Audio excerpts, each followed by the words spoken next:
हाय दोस्तों, मैं Amit market next move series 28 लेके आपके सामने उपस्थित हूँ। उम्मीद करता हूँ ये सीरीज आपको पसंद आएगी और इस सीरीज में हम लोग जो स्टॉक के बारे में डिस्कस करने वाले हैं वो है निफ्टी, बैंक निफ्टी, यूएसडी के अलावा टाइटन, रिलायंस, एसीसी, बंधन bank, DLF, ITC, ICICI bank, SBI, Tata Motors और पीएफसी। तो चलते हैं अपने चार्ट्स के ऊपर और अपना पहला जो चार्ट है वो रहा निफ्टी का।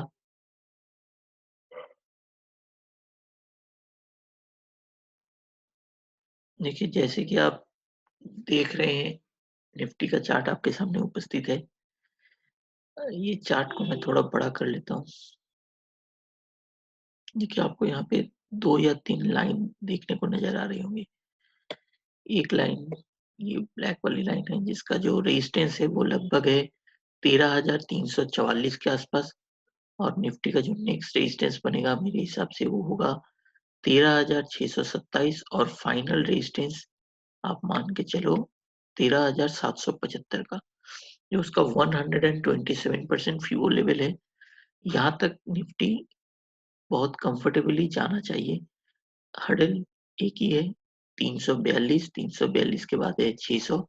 600 पार किया तो आप मान के चलो 762 तक निफ्टी को जाना चाहिए। और नीचे की तरफ अगर ये निफ्टी मान के चलिए 352, 353 के लेवल में अगर रेजिस्टेंस को मानता है तो फिर नीचे का एक सपोर्ट है जो स्ट्रॉन्ग सपोर्ट है 12,902 का, और 12,902 के नीचे एक 745 का सपोर्ट है 12,745।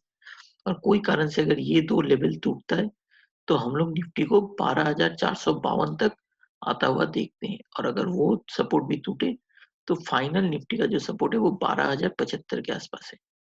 तो ये रहा निफ्टी का एनालिसिस। अब चलते हैं बैंक निफ्टी के ऊपर।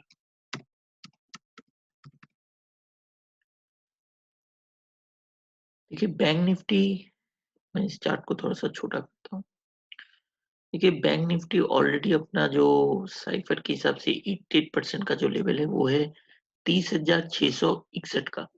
तो बहुत जल्दी हम लोग उम्मीद कर रहे हैं कि बैंक निफ्टी अपना जो ये 30,660 का जो लेवल है, जो काफी दिनों से पेंडिंग है, उसको टच करे। और अगर उसके ऊपर का कोई भी क्लोजिंग देता है 660 के ऊपर का, तो आप मान के चलो जो बैंक निफ्टी का नेक्स्ट टारगेट होगा वो होगा 32,590, 95 या 32,600 के आसपास। और कोई कारण से अगर 32,600 को क्रॉस करके बैंक निफ्टी क्लोज कर दे वीकली या मंथली क्लोजिंग, तो आप मान के चलो जो बैंक निफ्टी का नेक्स्ट टारगेट बनेगा वो होगा 37,200 के आसपास, और जो फाइनल टारगेट है वो है 39,472 के आसपास। अब चलते हैं नीचे की ओर। अगर ये अपने रेजिस्टेंस को ऊपर की तरफ माना जो 30,660 के आसपास है, तो उसका फिर नेक्स्ट सपोर्ट जो है वो है 29,166 का। अगर वो लेवल किसी कारण से टूटता है तो हम लोग फिर से एक बार बैंक निफ्टी को 26,360-70 तक आता हुआ देख सकते हैं। फिलहाल तक बैंक निफ्टी मेरे हिसाब से स्ट्रांग है, क्योंकि आप यहाँ पे देख सकते हो इसका जो आरएसआई भी है वो भी एक पॉजिटिव क्रॉसओवर की तरफ बढ़ रहा है, और इसमें स्ट्रेंथ है अभी भी बहुत।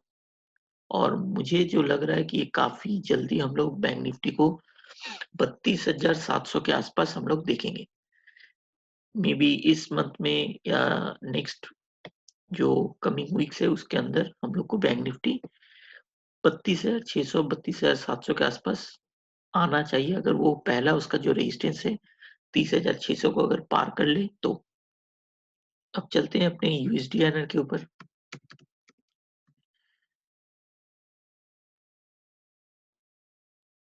जैसा कि आप देख रहे हो कि यूएसडी आईएनआर का जो चार्ट है वो थोड़ा सा बहुत कॉम्प्लिकेटेड हो चुका है। बहुत सारे सपोर्ट रेजिस्टेंस लाइन मैंने यहाँ पे खींच चुके हैं, तो मैं इसको थोड़ा सा आपके हिसाब से थोड़ा बड़ा कर लेता हूँ तो आपको समझ में आएगा।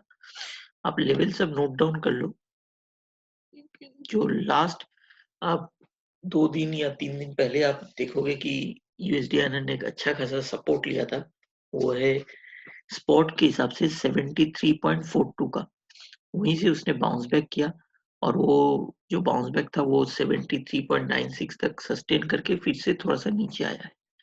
अभी फिलहाल तक जो इसका मेजर सपोर्ट रहेगा मेरे हिसाब से, वो है स्पॉट के लेवल के हिसाब से 73.63 का।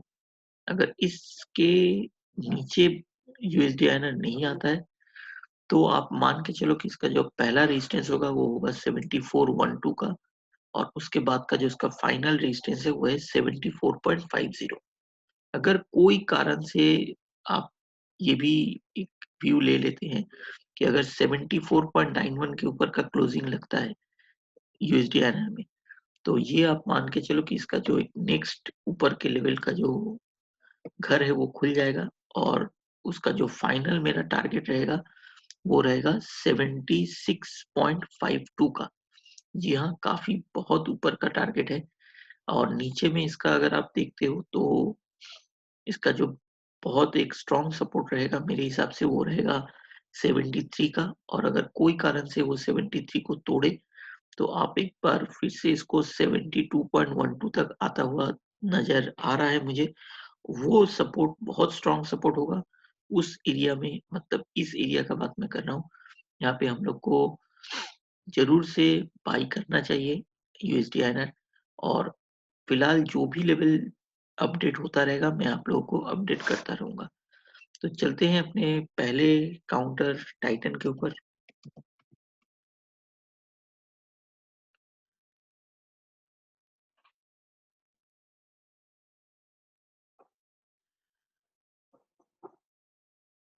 देखिए ये रहा टाइटन का चार्ट और इस चार्ट के हिसाब से आपको देखने को नज़र आ ही रहा होगा कि ये जो 1374 का जो रेजिस्टेंस लेवल था और उसके ऊपर एक छोटा रेजिस्टेंस था 1391 का। टाइटन ने कंटिन्यू 2 डेज़ उस जो रेजिस्टेंस है उसके ऊपर का ही क्लोजिंग लगाया है।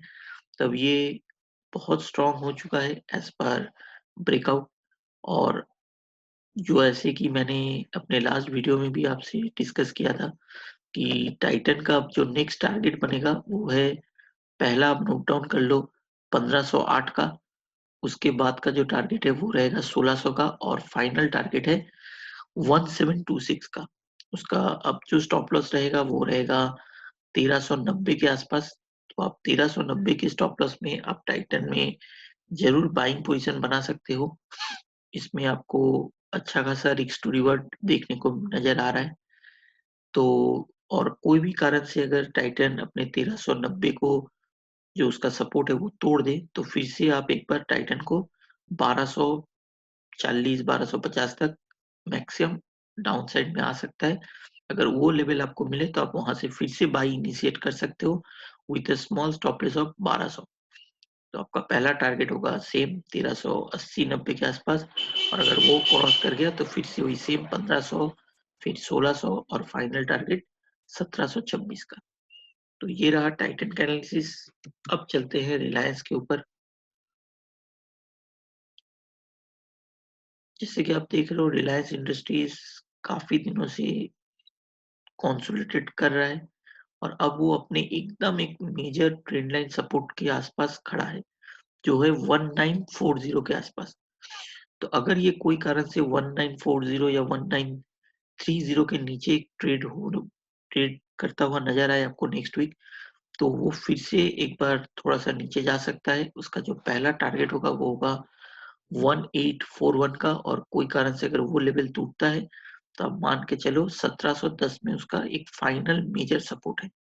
वहाँ से वो फिर से घूमता हुआ नज़र आना चाहिए और अगर ये 1930-1940 के सपोर्ट को ले लेता है, तो यहाँ से एक बाउंस बैक टिल 2090 तक नज़र आ रहा है। अगर 2090 का जो हर्डल है वो क्रॉस हो गया, तो उसका फिर नेक्स्ट एक छोटा सपोर्ट या रेजिस्टेंस जो है आप मान के चलो वो है 2143 का। अगर उसको क्रॉस किया तो फिर नेक्स्ट रेजिस्टेंस है 2238 का और जो फाइनल टारगेट है वो है 2304 का। तो रिलायंस में आप बाइंग ऑन डीप स्ट्रेटेजी रख सकते हो।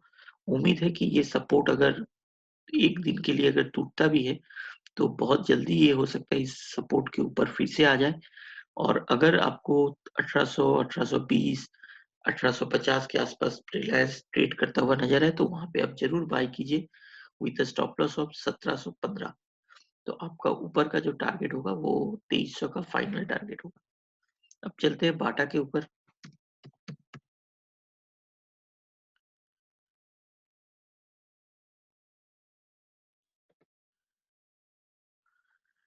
जैसा कि आप देख रहे हो, ये बाटा काफी स्ट्रॉन्ग आपको नजर आ रहा होगा चार्ट में। ये ऑलरेडी अपना जो 61% फीवो लेवल है उसको इसने क्रॉस करके बंद किया है। तो अभी ये 1550 के ऊपर अगर ट्रेड करता हुआ नजर आए नेक्स्ट वीक में, तो आप इसमें एक बाइंग पोजीशन बिल्डअप कर सकते हो विद स्टॉप लॉस ऑफ 1463 का। और आपका जो पहला टारगेट होगा वो होगा 1703 का। और जो फाइनल टारगेट है वो है 1785 के आसपास का। तो बाटा इंडिया में भी आप बाइंग पोजीशन बना सकते हो। इसमें एक अच्छा खासा लंबा अप मूव देखने को मिल सकता है बहुत जल्दी, क्योंकि इसमें स्ट्रेंथ है, नजर आ रहा है स्ट्रेंथ है। और ये जो फाइनल है उसका टारगेट 1780-85 के आसपास का बन रहा है। तो चलते हैं अपने नेक्स्ट काउंटर बंधन बैंक के ऊपर।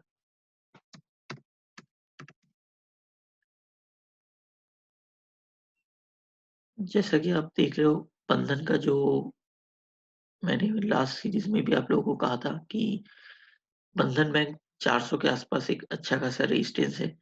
इसने लास्ट डे एक हाई बनाया है लगभग 400 396 का।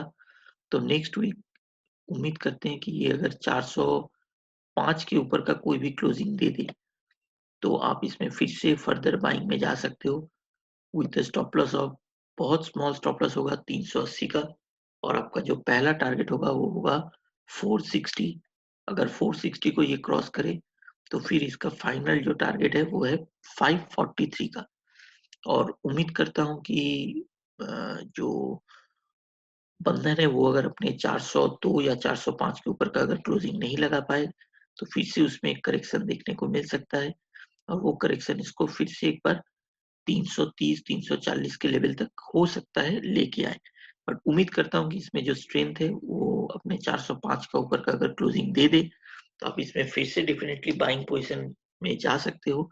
ओवरऑल बंधन में बुलिश ट्रेंड कंटिन्यू है।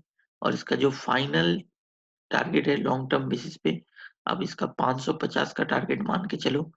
तो इसमें भी आप बाइंग ऑन डीप स्ट्रेटेजी रख सकते हो, इसमें आपको फायदा नजर आएगा। तो चलते हैं अपने नेक्स्ट काउंटर डीएलएफ के ऊपर। देखिए सेम आपको डीएलएफ में भी एक अच्छा खासा अप ट्रेंड नजर आ रहा होगा। ये ब्रेकआउट किया है अपने ट्रेंड लाइन को लगभग 193 के ऊपर। और 3 डेज का जो क्लोजिंग है वो कंफर्मेशन हो चुका है। तो अब इसका जो एक छोटा हडल था वो था 209। तो 209 के ऊपर का इसका क्लोजिंग लग चुका है, तो आप इसमें एक बाइंग पोजीशन बना सकते हो for a immediate target of 235। और अगर कोई कारण से 235 को ये क्रॉस करे तो इसका फाइनल टारगेट होगा 248। और आपका जो स्टॉप लॉस है वो काफी कम है, 195 के नीचे का आप स्टॉप लॉस लगा के इसमें बाइंग कर सकते हो। फाइनल टारगेट होगा 240 का। तो इसमें भी रिस्क टू रिवर्ट जो है वो बहुत ही फेवरेबल है डीएलएफ में। तो चलते अपने नेक्स्ट काउंटर आईटीसी के ऊपर।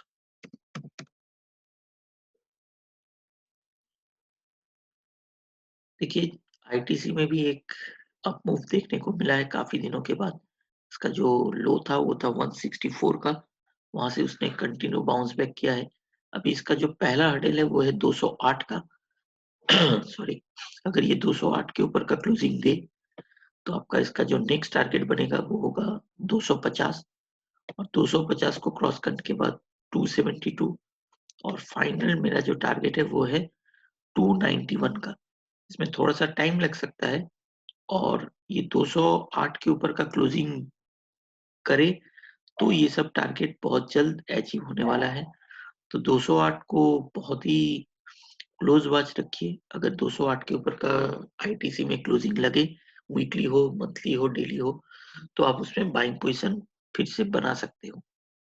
तो ये रहा आईटीसी का एनालिसिस। अब चलते हैं आईसीआईसीआई बैंक के ऊपर।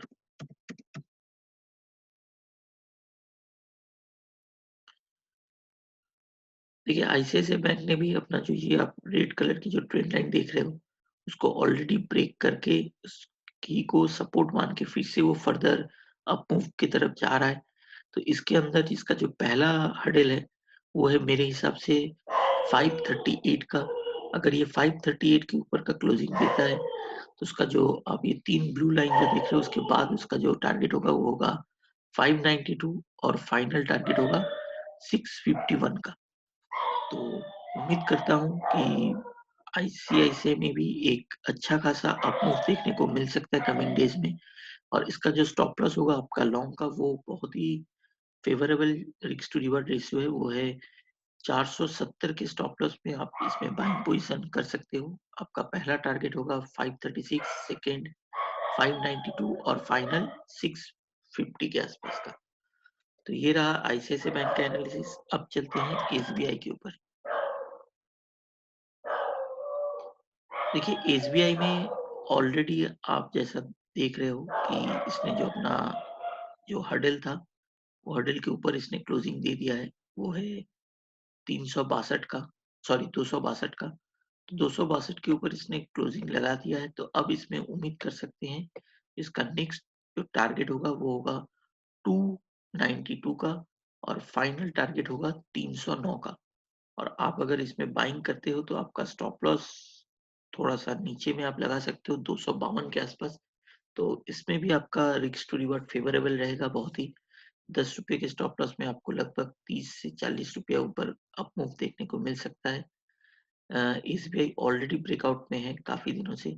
और ये आप अगर थोड़ा-सा इसको पीछे देखोगे तो ये जो ब्रेकआउट इसका स्टार्ट हुआ था वो है लगभग ₹200 के आसपास। उस समय भी हम लोगों ने इसके ऊपर एनालिसिस किया था और हम लोगों ने जो-जो डिस्कस किया था आज वो लेवल्स पे ऑलरेडी ये ट्रेड होता हुआ नज़र आ रहा है। तो इसके बाद का जो टारगेट है वो भी उम्मीद करता हूँ कि बहुत जल्दी ही अचीव कर लेगा। तो ये रहा एसबीआई। अब चलते हैं टाटा मोटर्स के ऊपर। देखिए टाटा मोटर्स अभी एकदम अपने 190 का जो उसका रेजिस्टेंस है, उसके आसपास खड़ा है। इसका 192 के ऊपर का कोई भी क्लोजिंग इसमें काफ़ी बड़ा अप मूव के लिए जगह खोल देगा। इसका ये अभी जस्ट 23%, अगर आप इसको लॉन्गर मंथली चार्ट में देखो, तो इसका एक बहुत बड़ा साइफर पैटर्न क्रिएट हुआ है मंथली चार्ट में। इसका फाइनल टारगेट जो आ रहा है, वो है 482 का। लगभग यहाँ से 100 से भी थोड़ा-सा माने 120, 130% का रिटर्न बैठ सकता है। सब्जेक्ट टू दैट इसको 190, 193 के ऊपर का अगर क्लोजिंग इसमें देखने को मिल जाए, तो आप इसको बाइंग कर सकते हो with a stop loss of 135। अगर 135 के लेवल का आप स्टॉप लॉस रख के टाटा मोटर्स में बाइंग पोज़ीशन करते हो, तो आपका जो पहला टारगेट होगा वो होगा 270, नेक्स्ट टारगेट होगा 330 का, उसके बाद का 394 और फाइनल 484 के आसपास का आप टारगेट मान के चलो। इसमें थोड़ा-सा टाइम लग सकता है, 1 साल, 1.5 साल का व्यू अगर लेके इसमें बाइंग करते हो, तो आपको एक अच्छा खासा इसमें रिस्क टू रिवर्ट आपको मिल जाएगा। चलते हैं अपने नेक्स्ट काउंटर पीएफसी के ऊपर, जो अपना लास्ट काउंटर है आज का। मेरे बहुत सारे वीडियोज़ में आपने देखा होगा कि मैं पीएफसी के बारे में बहुत काफ़ी दिनों से बोलता हुआ आ रहा था कि ये 84-85 में जो लेवल्स है वो बेस्ड बाइंग लेवल है और इसका जो पहला हर्डल है वो 109 का। लास्ट डे इसने अपने 109 के जो हर्डल है उसको भी पार कर लिया है वीकली बेसिस में भी। तब इसका जो नेक्स्ट टारगेट है वो है 130 के आसपास। वो इसका फाइनल टारगेट है। अगर ये 130 को क्रॉस कर ले, तो हम लोग को एक बार फिर से इसमें ब्रेकआउट जो बहुत बड़ा ब्रेकआउट होगा। काफ़ी दिनों से आप मैं इसको एक छोटा करता हूँ तो आपको देखने को मिलेगा कि ये बहुत दिनों से इस लेवल को पार नहीं कर पाया है।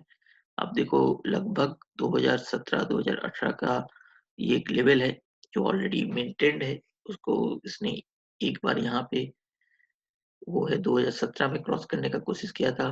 फिर 23 अक्टूबर 2017, फिर 24 जून 2019, फिर 24 फरवरी 2020 और अब फिर से ये एक बार उसी लेवल पे रेजिस्टेंस पे आस-पास आ चुका है। तो यहाँ पे हम लोगों को 130 तक ये मुझे लग रहा है कि बहुत जल्दी हो सकता है नेक्स्ट वीक या उसके बाद ही वो आ जाए। यहाँ पे एक अपॉर्च्युनिटी है आपको 130 तक का जो रैली है उसको आप ग्रैब कर सकते हो। उसके बाद अगर वो 130 के ऊपर का क्लोजिंग लगाता है, तो हम लोग को फिर से एक बार एक थोड़ा-सा एनालिसिस करना होगा। उसके बाद जो उसका टारगेट रेट बनेगा मेरे हिसाब से 150 का बनेगा, तो वो हम लोग फिर से एक बार डिस्कस कर लेंगे। और अभी फ़िलहाल अगर आप इसमें बाइंग करते हो तो आपका जो स्टॉप लॉस होगा, वो होगा 109 का। आप 109 के स्टॉप लॉस में आप इसमें बाइंग पोज़ीशन कर सकते हो। 130 का आपका टारगेट होगा। तो ये रहा अपना ये सीरीज़ का डिस्कशन। तो ये सीरीज़ को हम लोग यहीं समाप्त करते हैं। उम्मीद करता हूँ ये सीरीज़ आपको पसंद आए। Thank you.